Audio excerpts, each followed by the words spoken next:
Thanks for making the Locked On Ole Miss podcast your first listen every day. We're free and available wherever you get your podcast, including YouTube. We're part of the Locked On Podcast Network, your team every day.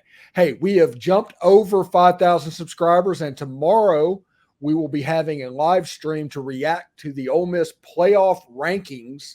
So tune in for that. But also, if you haven't subscribed, please do. If you have subscribed, please tell a friend. And if you listen to this on one of our numerous podcast catchers out there, iTunes, Spotify, any podcatcher, go to the YouTube page and subscribe there. We'd appreciate that as well. I'm here with Daylan Flowers, and we're going to talk, well, not really about the Vanderbilt game because we were serious last week when we said if we were talking about it first thing today, something went horribly wrong. It's A&M week. That's a big game. And Daylan, on the keys tomorrow, I refer to this game as a 1990s SEC-style game disguised as a 2020 spread offense game.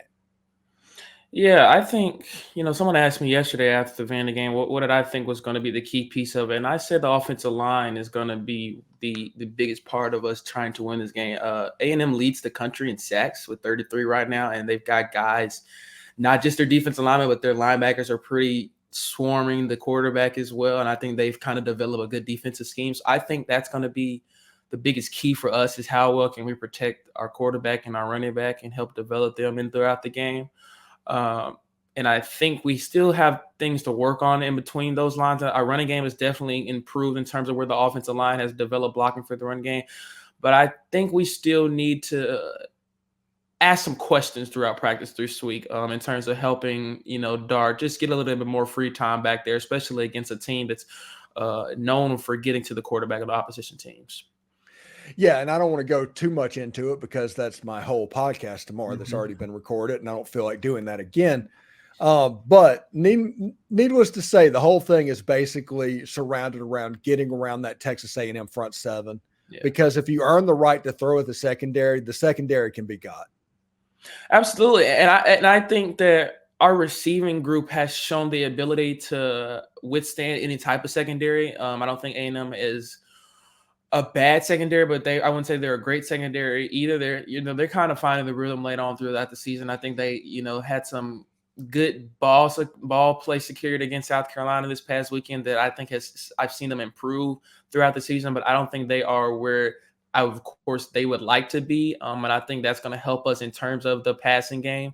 But like I said, we got to protect our quarterback. And I think that was some things that we've kind of seen all season is Dart honestly trying to make something out of nothing a lot. And I think within that as well, our receivers have to be able to move when the play is kind of blown up. And when I say that, if Dart is scrambling out of the pocket and he's being rushed, I think sometimes our receivers are kind of just standing still upfield instead of maybe trying to come back and help get open and help make him make a play. And so I would like to see some improvement on that too. But yeah, the game is going to be won on the offensive line. And on the other side as well, I think our defensive front has shown a lot of capability of really improvement from last season in terms of getting to the quarterback of opposition teams.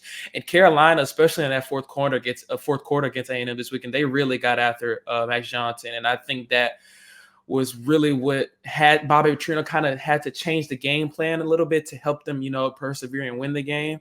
So I think, just on both sides of the ball, the defensive front of our team and the offensive line is going to be two of the big key points this weekend for us. Yeah, absolutely. It's a situation. Ole Miss's defense, a lot of people don't realize Ole Miss is fourth in the nation in sacks themselves. They're only 3 sacks behind Texas A&M. So if you look at the biggest, baddest front seven that is out there, Texas A&M leads the nation in both sacks and tackles for loss. Ole Miss is 4th in sacks, 8th in tackles for loss. So Texas A&M's offensive line is probably not as good, but Texas A&M's defensive line is a little bit better than Ole Miss's. So you have an offensive line versus a defensive line on both sides of the ball that is kind of similar. Yeah, and I'm just so extremely proud of our defense and the way Pete Golden has brought in his philosophy and how the players are bought in. I read the comments on my videos, and I appreciate what you guys say because it helps me because I'm still in college and I'm still learning. But I would just like to say Pete has in the year one, he's still year one, and I think that's what the biggest astonishing point of this is to me is these players have bought in and he's developed a way that really our defense has won a lot of games for us this year. They have kept opposition teams down and made their schemes have to kind of change. That has helped us win a lot of football games this year. Like, and we really couldn't have said that about Lane Kiffin football teams really in the past over the last couple of years, really ever almost. There's been times in games where the defenses have come up, but in terms of just point A to point B, quarter one through quarter four, our defenses really stepped up this season. I know the LSU game was, a big head scratcher, but I mean, we were going against, I think, the best offense in the country. And that's just my opinion. I know a lot of people might say Washington, but I think LSU has the best offense in the country, and they put up points against everybody. And, we had a lot of question marks in that game, but we made plays at the end of the game when it mattered, and we won the game because of it. And I think Pete has also recruited his butt off. Even when he first got here, he got some big-time recruits to, kind of flip and come to Ole Miss. And I think we have – 5 or 6 of the top defensive linemen from just the state of Mississippi already committed to Ole Miss, and I can't applaud that to anyone else other than Pete Golden. And he's just done an amazing job, and I'm so proud of what he's doing and what the team is doing so far. Yeah, I think overall there's 5 of the top 7 recruits in the state of Mississippi is going to Ole Miss. And that defensive line class, by the way, it's pretty out of this world for what it can be. And it could get even a little bit better. I mean, it's right now, I think it is the best defensive line class in the Southeastern Conference at the moment. Mm-hmm. And if they get 1 or 2 more of these players that are predicted to think about Ole Miss, it might be the best defensive line class in the country. Absolutely. And I think, people are, I understand that we've had times where, our zone defense has been questionable, but I think Pete, especially this weekend, AJ Swan and Wallace Taylor in the game, and Vandy had to kind of change quarterbacks. Pete adjusted really well. It's still, implemented a good defensive scheme to stop the reversal when he put in a different quarterback. But also going back to that recruiting, I think it's progression. This Vandy team, they gave us a headache last year, especially throughout the first half. They put up some good points against us in the first half last year. And this Vandy team also, if I'm not mistaken, they put up 20 points against the Georgia Bulldogs earlier this year. And, when we think of that, they Georgia put up 17 to 20 almost everybody. The lowest going before this game that they scored all year was against Florida, and they scored 14 then. Yeah, and you think of Georgia, that's been like the pinnacle of defenses that we kind of seen in college football throughout the past couple of years. So to think that we only allow Vanderbilt to give up 7, I think that is the keyword of progression from where we have been into where we are now in terms of just where Pete has changed the defense, the players are bought in, and everyone is feeling comfortable too. I thought, throughout the Auburn game, our secondary played really ball in terms of seeing the ball in the air and getting to the ball really quickly. And I thought they did really good against Vandy with that as well. Again, and I've seen them kind of improve on that, especially Trey Washington, of course, had 2 interceptions. I think the whole secondary did well. But I just think the defense played so well, especially Michigan, Ashim Young and Xavier Harris. Those are 2 key players that have really been beneficial for us all season too, and they still went out there and performed really well, so I couldn't be even proud of them. So do you think that in today's press conference that was a shot by Lane Kiffin at Jimbo Fisher whenever he said Texas A&M looks like a top 5 team? I think it is, and it's just because I think they've kind of built a little animosity between the two. Of course, they've had a few words to say within each other over the past couple of years, and I think that's kind of built this rivalry up a little bit, especially us beating them last year, and just kind of they're coming to try to, still trying to get into a bowl game, but also get a revenge on us from last year. But I think it definitely was. Lane likes to, go at one another, especially when someone else has to say something to him, he's going to fire back. So I definitely think he was trying to fire a little bit of the rhythms up for him. But I think it's all fun and games at the same time. But he definitely meant what he said, though. So this season, Ole Miss has played 2 teams so far that has talent that is greater than what Ole Miss has, period. And all the other ones, I thought Ole Miss could out-talent and get their way to win. They were favored in most of them anyway. But against LSU and Alabama, the talent was one-sided as far as it's built up. Ole Miss went 1-1 in those games. Now they're going to have a 2-game stretch where the same thing happens again. You have Georgia, you have Texas A&M, both of which have more talented players than Ole Miss. How do you see this playing out? I think the game goes well for us. I said throughout the Auburn game that week that I think the start of the game, that first drive on offense and the first drive on defense is key to us, especially the first drive coming out of halftime on both sides of the ball are very key to us. I think starting the game with a good momentum is very important for us because A&M, when they get momentum going, especially on the defensive side of the ball, I've learned their schemes are very hard to kind of interrupt. And I don't want us to get into the game plan of trying to make a comeback when it's not needed. And I would love for us to just start this game out very quickly on a strong shot. I think we did good with that against Vandy, scored on the first possession and then had a big interception on the first drive on defense too. I think if we can start off hot, that will help us really well. I would love to see the passing game get going early as well. I think that will help us later on throughout the game in terms of being more separated in terms of the score, which will allow us to be more comfortable. And I think this is something that I've continued to bring up. And again, I don't know more football than Lane Kiffin. I never would know more football than Lane Kiffin. But I would like him to just use Caden Davis more sometimes when he can, or maybe just punt the ball sometimes. And I know our punting has been questionable, but I just think even at times we're going for fourth down sometimes that we really shouldn't be. And that just might be my opinion. Again, I don't know more football than Lane Kiffin. This is just my opinion. And I would like to see a team like Texas A&M try to go the full length of the field against our defense, which I don't think 9 times out of 10 they will be able to do. So I would just like to see those things be implemented this week, and I think those would be key for us to win the game as well. Yeah, I think it's a situation like Lane Kiffin as a football coach. He's comfortable in a blowout either way. Yeah. He's comfortable in a game like the LSU game. Mm-hmm. That's his wheelhouse. He is not comfortable in a defensive struggle to where you just punt the ball and play field position. And he's learning how to do that. He's evolving, but there's still once a game that he goes for a fourth down that he shouldn't when it's 4th and 5 from his own 40-yard line. And once he evolves to the next stage of Lane Kiffin to where he's comfortable playing that level of game, I think even Ole Miss football will even take off even more. Yeah, I think it's like a growing pain for him. I don't think he's used to a situation like this, honestly, where he's become so comfortable and kind of reliant on a defense that has been able to go and shut team down, basically. But I think it's like a growing pain for him. I think it's something that he just has to become more comfortable with. We know Lane Kiffin for a long time, and this is his style of football. Go for it on fourth down if he believes he can go and get it, especially with the offense that he has.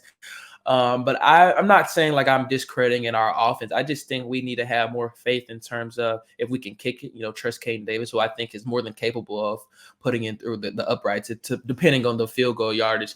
But I just think we need to be more comfortable with maybe trying to pin the defense on the other side of the ball. Now, again, when I say that, like I said, our punting has been questionable this season. It's not been where I think it's not been where I think it's a strong suit for our team. So that may be another point for him.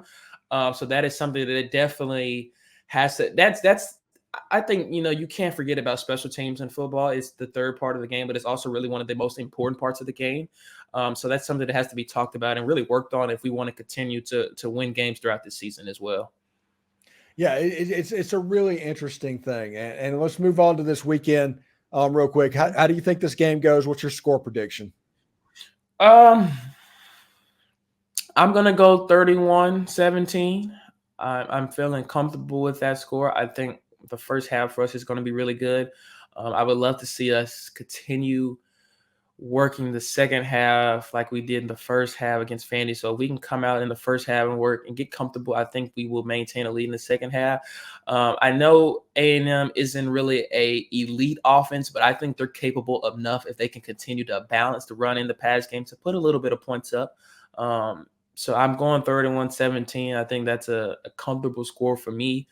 And I don't think we can't get too over our heads with these games. And when I say that, it's weird. We've kind of been playing a lot of night games, especially at home. Now we got an early game. I want to see how the team reacts to a early game environment. But I think we'll be just all right. I think we have a lot of film to watch this week and a lot of things to work on mentally, but I think it's going to be a good game for us. And I think we're going to go into Athens, Georgia, a couple of weeks. We'll just 1 loss on our record and go into Athens with a very good head start for us as well.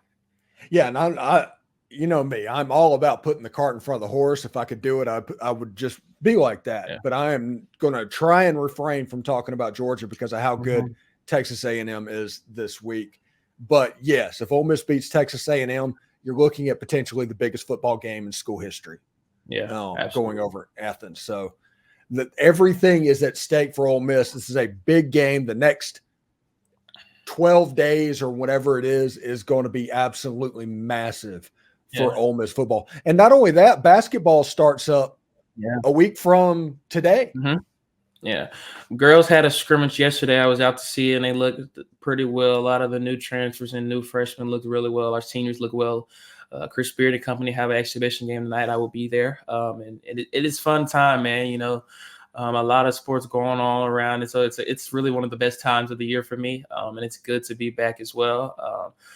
The Tad Pad game is coming up in a few weeks. So if you are on campus or you're in Oxford, please come out and support that. It's I say for me, it's a once in a lifetime thing because I never got to experience a Tad Pad. And so I think that this time is to kind of be a really fun time, especially with a new experience for us. So it's a fun time around campus right now. It really is. Yeah, it was. I think it was 1997. Ole Miss beat Kentucky in the Tad Pad. Dick Vitale was there, the whole 9 yards. We stormed the court, the whole thing. They did the thing where the streamers got dropped down from the scoreboard. Back in the 90s, the Tad Pad was kind of a fun place, although we did get a rain out, which is pretty unbelievable for a basketball game. Yeah, it's the history behind it has been so well informing for me to learn more about it, and I think that Chris kind of wanted to implement that to kind of build more hype for the season as well. And I think it's going to be fun for us to kind of get an old school experience, especially for the students right now. And I think it's going to be fun to kind of see where the team is at right now compared to where they were last season. So it's going to be fun, man. And had a baseball exhibition this past weekend. So it's just, sports is coming right around the corner with everything. And it's a fun time around campus. I couldn't be happier. Yeah. The next month is possibly the best month for college sports outside of March Madness and bowl season. Yeah, absolutely, man. And sports is my life, and it's what my my happiness and sometimes sadness runs on. But it's a really good time for me. Not even that, but just everything. NBA, NFL, we got the World Series tonight as well, Game 3. So it's just a fun time right now for sports all over. Thanks again for making the Locked On Ole Miss podcast your first listen every day. We're free and available wherever you get your podcast, including YouTube. We're part of the Locked On Podcast Network, your team every day. Daylan Flowers, thank you so much for joining us today, man. And we'll see you next week, hopefully talking about a Texas A&M win and just the biggest football game on Ole Miss's campus. And the only one that was close was probably the 1952 Maryland game or something like that. Of course, my friend, hotty toddy. And folks, remember this. We had the #1 ranked toughest schedule in the country before the season started, and we've only lost one game so far. So continue enjoying some good football in Oxford, Mississippi. I really hope you guys are enjoying it because I am. We're going to keep seeing this. So hotty toddy, y'all. Much love. That's right. Everybody needs to have fun doing this because if following Ole Miss football isn't fun, you're doing it wrong. Anyway, We'll talk to you later. Thank you, Daylan, and we'll see you next week, bud. Of course, man. Thank you.